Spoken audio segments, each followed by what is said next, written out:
yadkhulul jannata qati'u rahim. Tidak akan masuk ke dalam surga orang yang memutuskan tali silaturahim.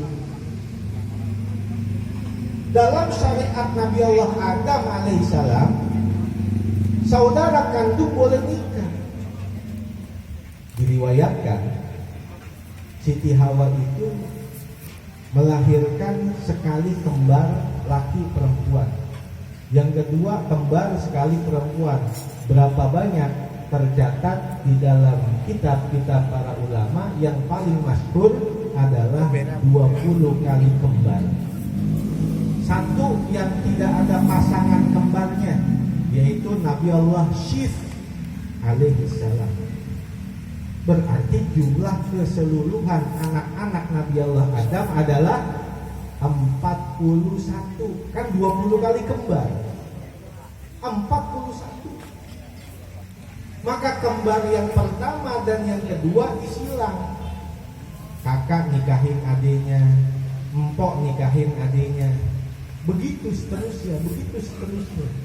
Itu syariat pernikahan yang paling terekstrim, yang paling aneh, yaitu saudara kandung dengan saudari kandung boleh menikah. Apa alasannya? Karena memang belum ada orang, ya baru dia aja pakai itu. Itu syariat Nabi Allah Adam. Dan syariat Nabi Allah Adam dalam urusan pernikahan dihapus, nggak dipakai lagi dalam syariat Nabi kita Muhammad Sallallahu Alaihi Wasallam. Yang kedua, syariat dari Nabi Allah Yakub bin Ishak bin Ibrahim alaihimussalatu wassalam. Seperti kita ketahui bahwa Nabi Ibrahim itu menikah dengan Siti Sarah, nggak punya anak. Akhirnya nikah lagi dengan Siti Hajar, baru punya anak yang bernama Nabi Allah Ismail. Dari jalur Siti Sarah, Nabi Ibrahim punya anak Nabi Allah Ishak.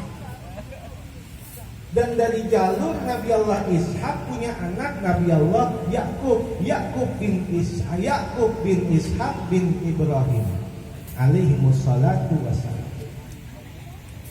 Maka dari anak cucu keturunan Nabi Allah Yakub itu paling banyak melahirkan para nabi dan para rasul.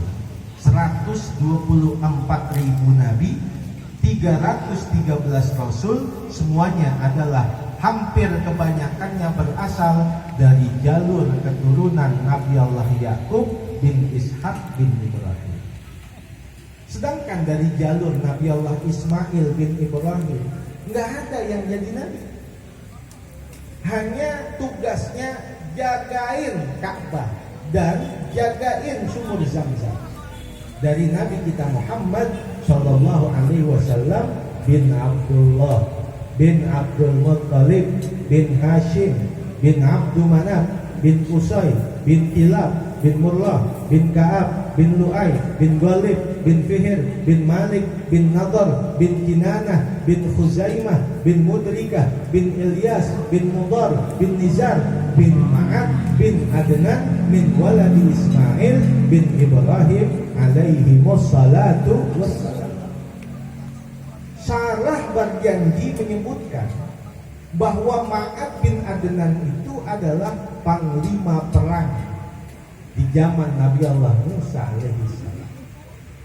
Ketika ditugasin untuk menghancurkan orang-orang kafir dengan pasukan yang sekedarnya, ternyata setelah sampai di negeri musuh, musuh itu sudah siap dengan persenjataan lengkap dan jumlahnya lebih besar. Akhirnya itu panglima Ma'ad bin Adnan bukan mengomandai dari pasukannya untuk menyerang musuh, tapi justru memandoin supaya pasukannya itu masing-masing menyelamatkan diri. Bukan maju, mundur, selamatkan diri masing-masing.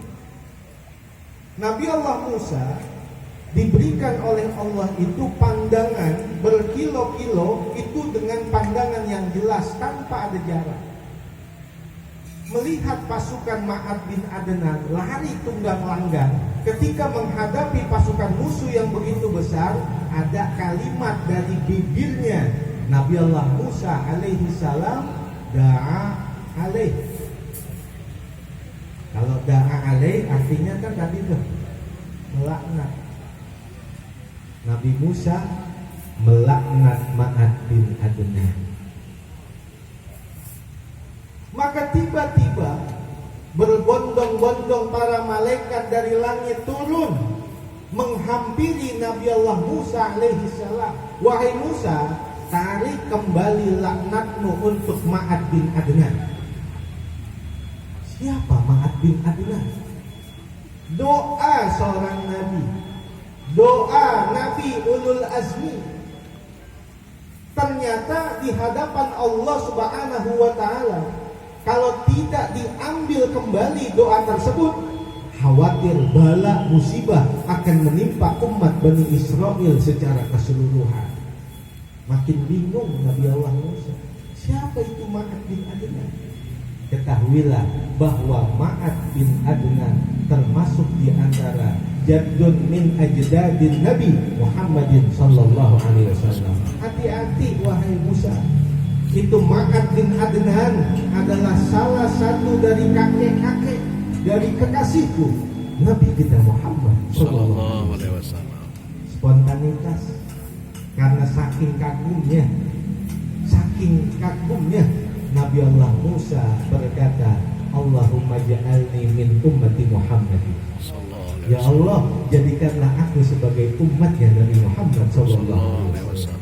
Karena banyak sekali rangkaian ucapan-ucapan ketika Nabi Allah Musa yang diceritakan oleh Al-Habib Abdullah bin Alawi Al-Haddad Sahibul Ratib, dialog antara Nabi Allah Musa dengan Allah Subhanahu wa Ta'ala, yaitu ketika membaca Lauhul Mahfuz.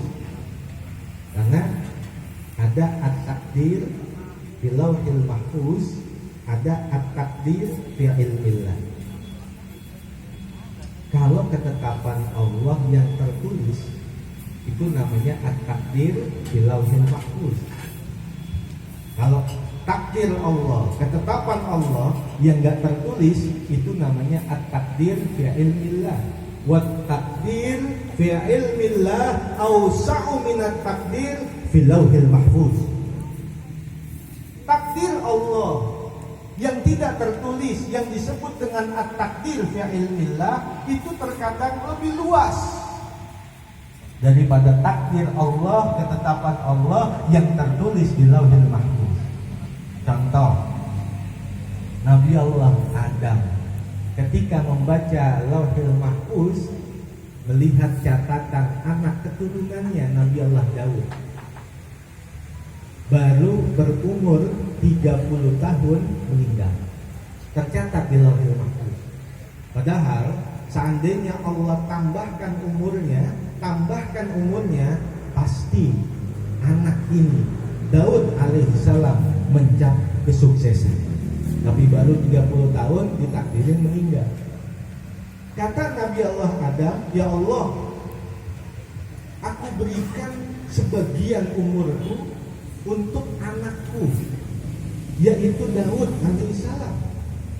Karena aku membaca dari awal biografi riwayat hidupnya di Lauhul Mahfuz, sebentar lagi akan mencapai kesuksesan. Tapi kau takdirkan meninggal, dia belum sempat merasakan kesuksesan.